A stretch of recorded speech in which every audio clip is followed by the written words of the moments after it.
kebetulan menjadi panitia di sana.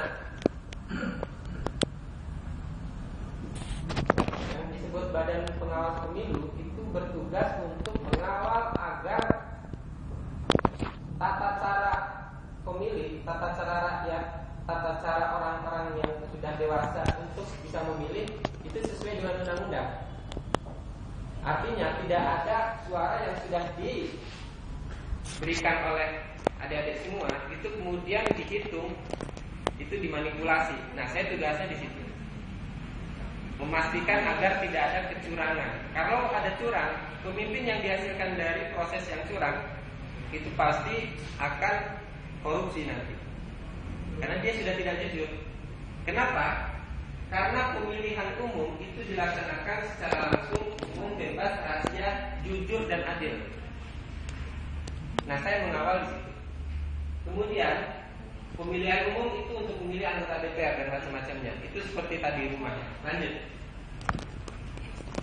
Nah, ada juga gubernur wali kota. Karena negara Indonesia ini negara yang sangat besar, negara yang subur makmur, luas.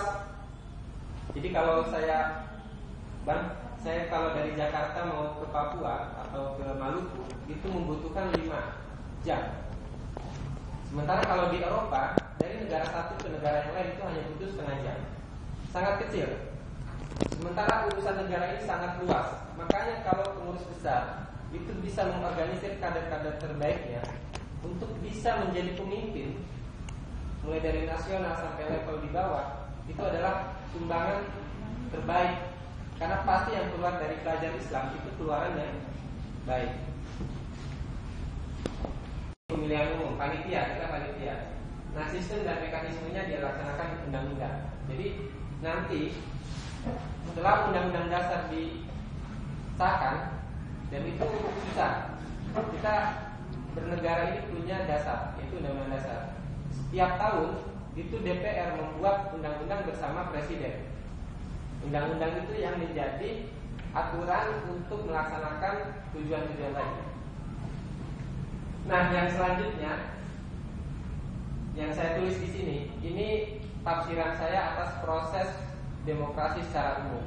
Tapi pada dasarnya itu adalah organisasi untuk mengelola negara ini itu persis macam-macam. Terus ada kepala rumah tangga yang cari nafkah, kemudian bagaimana anak-anak bisa sekolah. Nah, itu adalah negara Indonesia. Sederhana. Nah, kalau yang ini saya nanti titip pesan ini untuk kakak-kakak yang ada di SMA, masih suka dengan main bola dan macam-macamnya.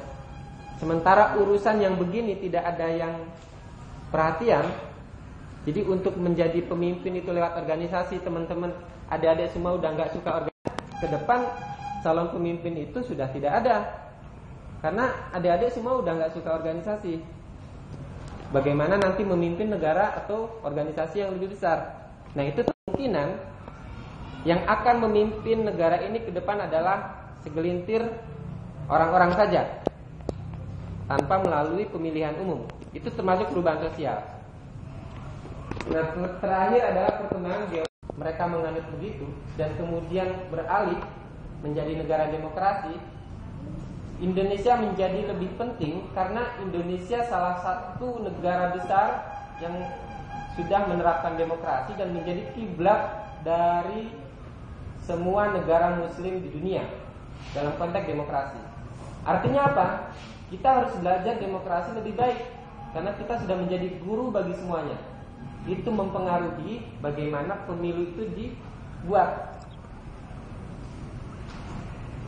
Nah, ini pemimpin kuasa demokrasi, reformasi.